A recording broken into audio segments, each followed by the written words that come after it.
Hey everybody, welcome back to Tomcat Air Guns. Today we're going to take a look at the XDS-2C bipod from GG&G Tactical.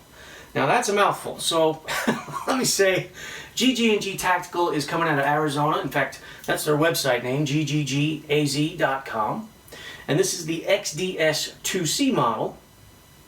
It's one of the smaller models that they make. They have a whole bunch of bipods that they make, and so this one goes from 7 inches to 8.5 inches. Retails around $230 and weighs in at 17.5 ounces. Got a little bit of weight to it. All of their bipods attached to your rifle via Picatinny rail. This one happens to be a quick release model. And if you don't have Picatinny rail, it's okay. They sell a whole line of adapters to convert your rifle to a Picatinny rail so that their bipods will fit. This bipod caught my eye at SHOT Show last year because of the way the legs adjust for position. It's not what you're seeing a lot these days, which is the push button type of deal. This is more of a cantilever design where you push here and tab A, slot B goes into effect and locks the leg in place. The legs also adjust for length, infinitely adjustable along that length. Tighten down with a thumb screw, and then you've also got cant and swivel here, so it's got everything you could be looking for.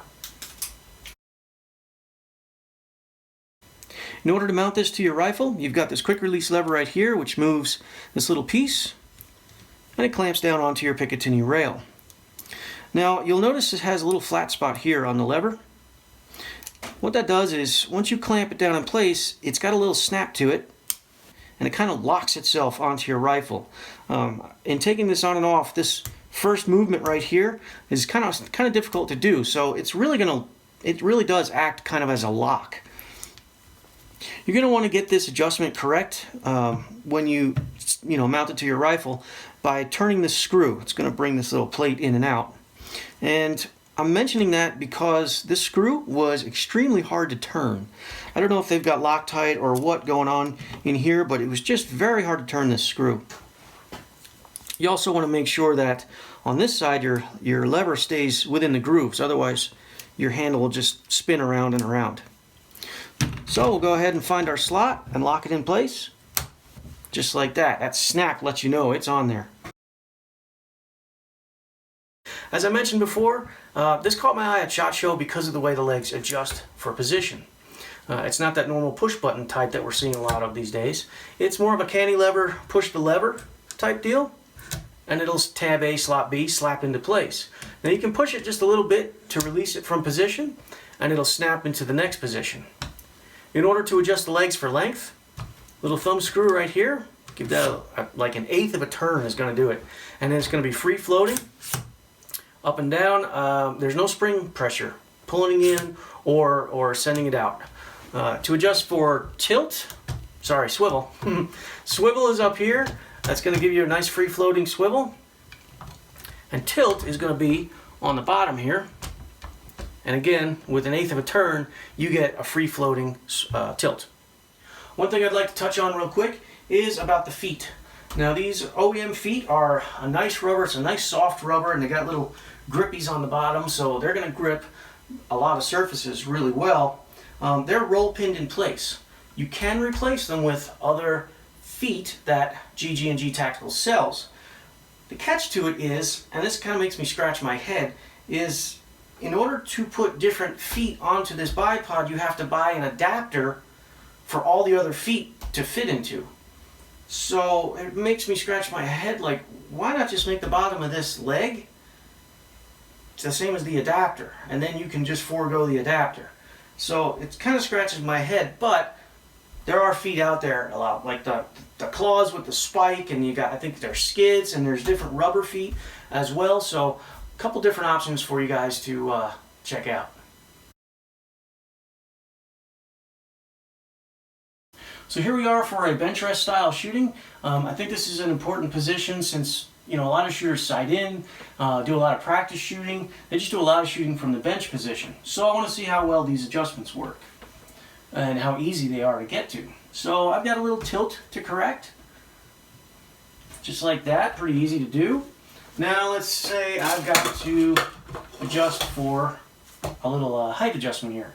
I can reach around this way just like all the rest of the bipods. I either have to go over or under. So I'm going to go under and lift up to my point. And see how I got my little finger here?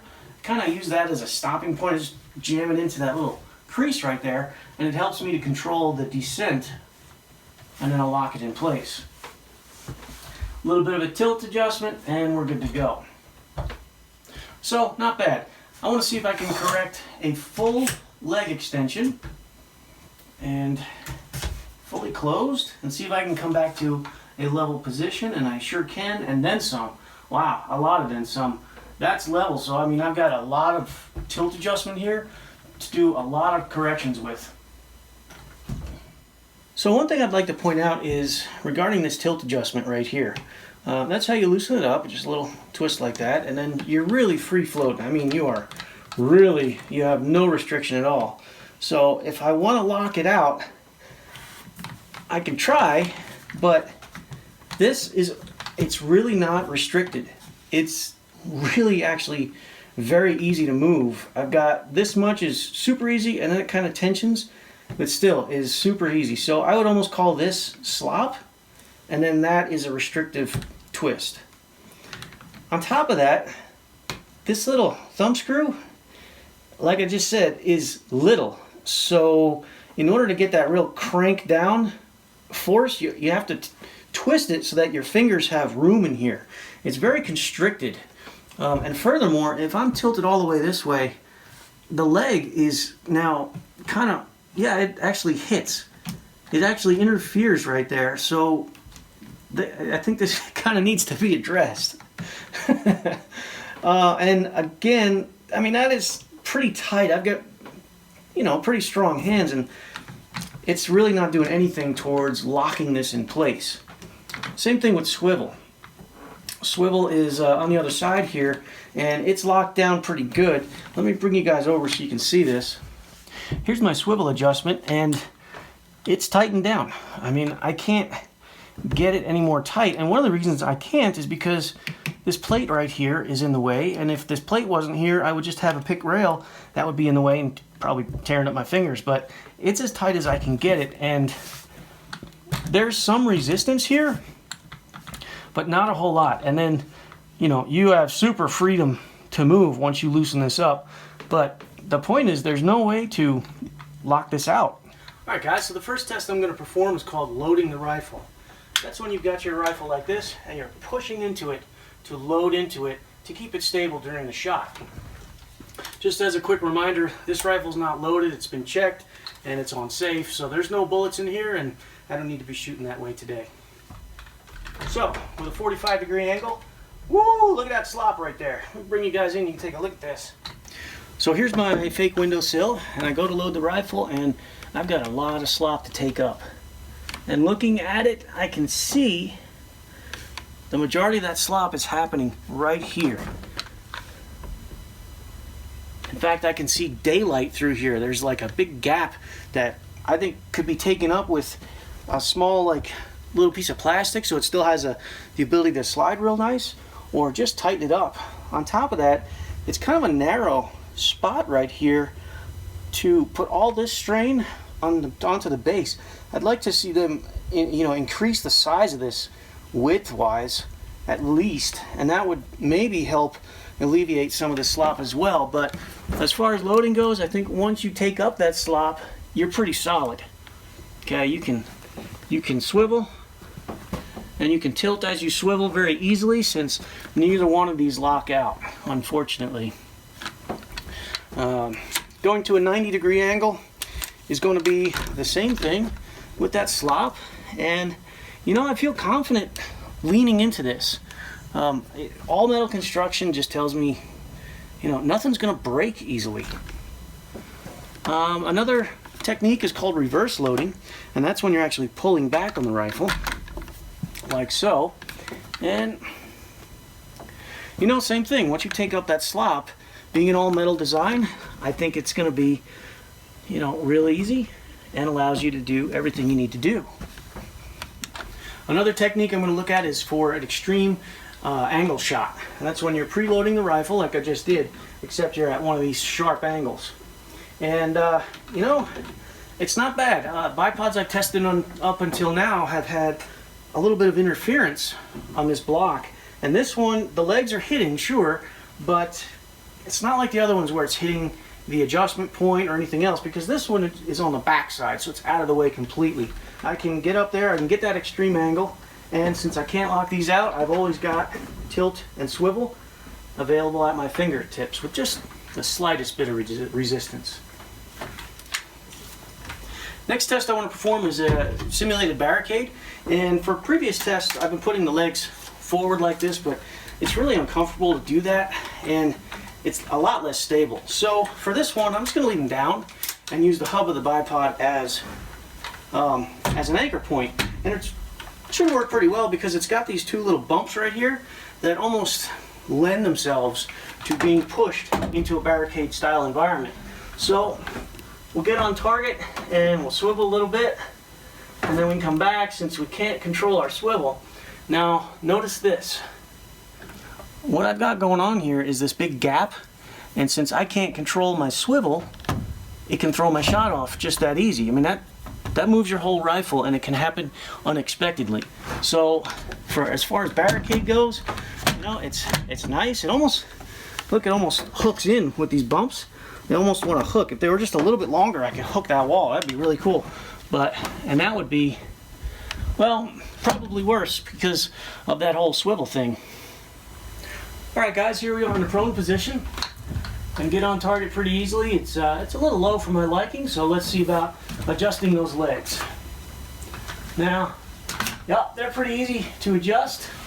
And one of the nice things that I just noticed is not only does the thumb screw loosen the legs, but it also, you can control the height. So you can grab this thumb screw and you can do all your adjustment by holding in one spot. Now I'm a little bit higher, in a little better position, pop, pop, I can take my shots. Pretty good.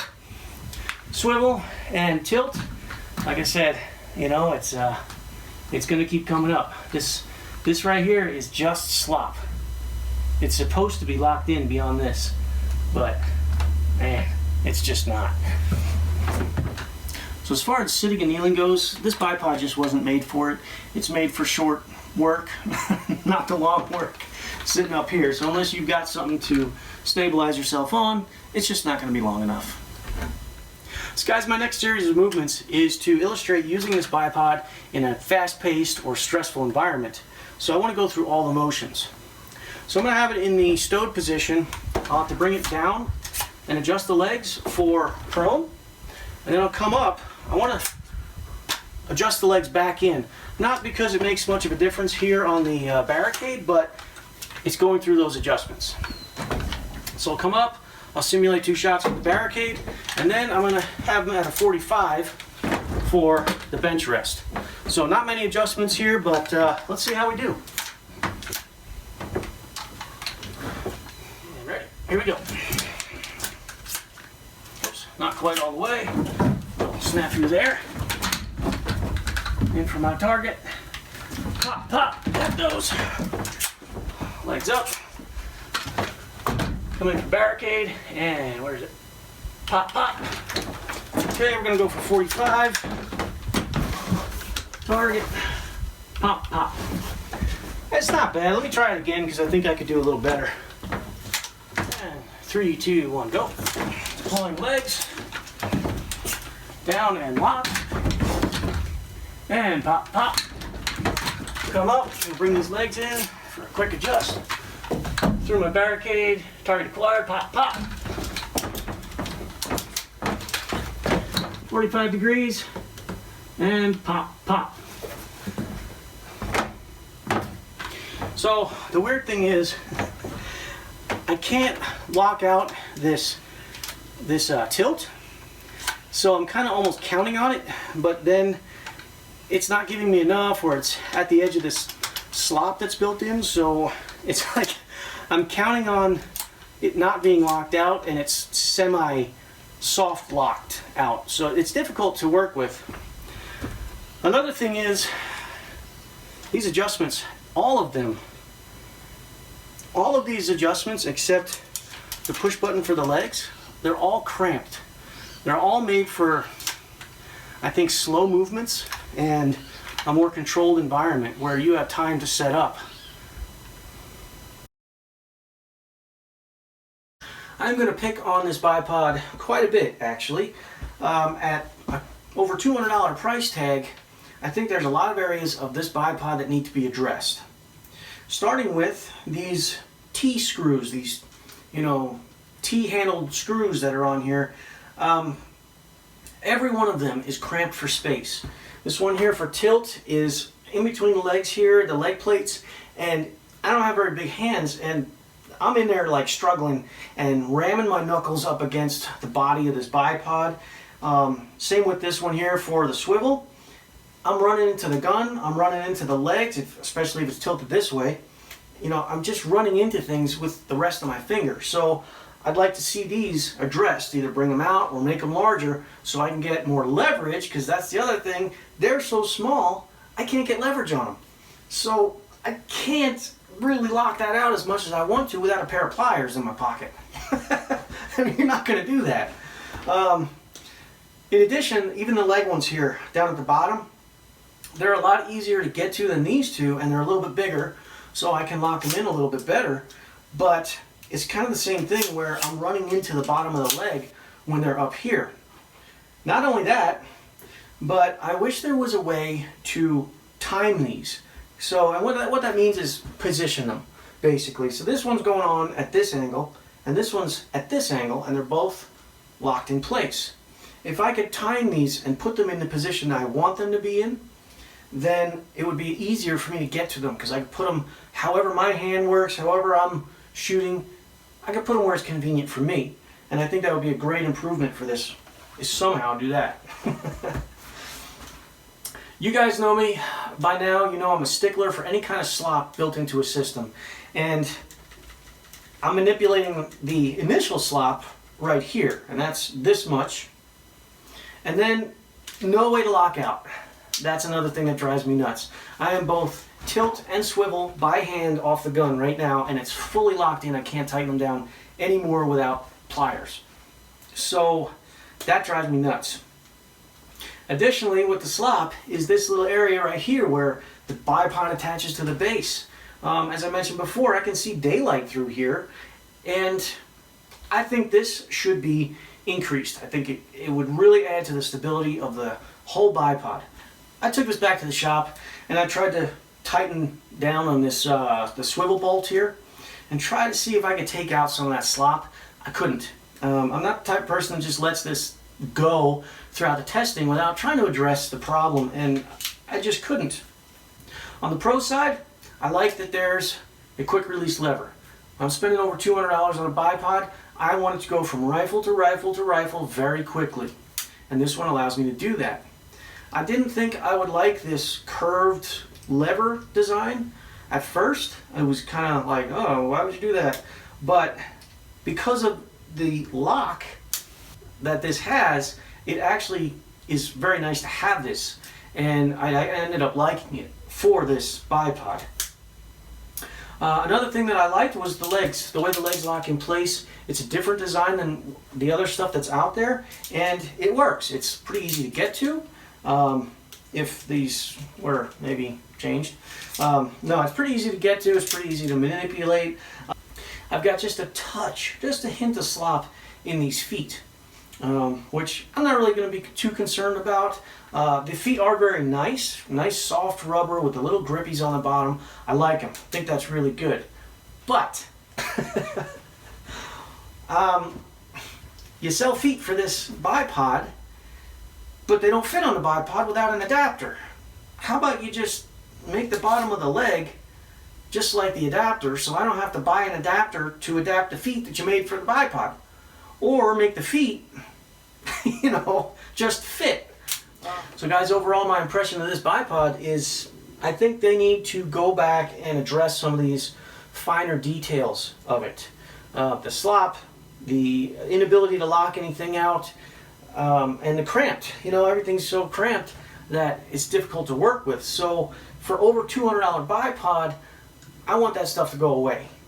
But maybe for your style of shooting, you don't care about that stuff. And if that's the case, check them out over at GG&GAZ.com. Well guys, that's all I've got for you today on the XDS2C bipod from GG&G Tactical. I hope you enjoyed this review. As a quick reminder, I'm on Airgun 101, so head on over to Airgun 101 to check out my videos as well as videos from a whole bunch of other professional shooters.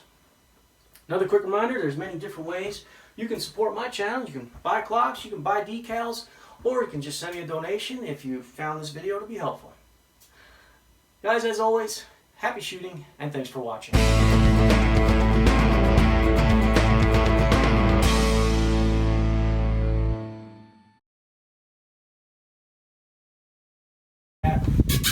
What's up? You like this gun? You want to shoot?